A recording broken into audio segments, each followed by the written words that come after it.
Hello everyone, in this video I will show you how to fix WhatsApp business not working problem on Samsung Galaxy S26. So let's start the video. First of all, go to app library.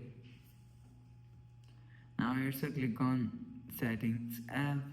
Now in settings scroll down and click on apps.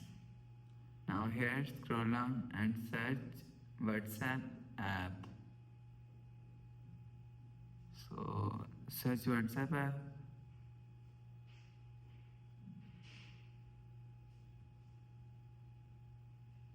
So click on WhatsApp app. Now here scroll down and click on storage. So if you want to fix WhatsApp is not working problem, so click on clear cache.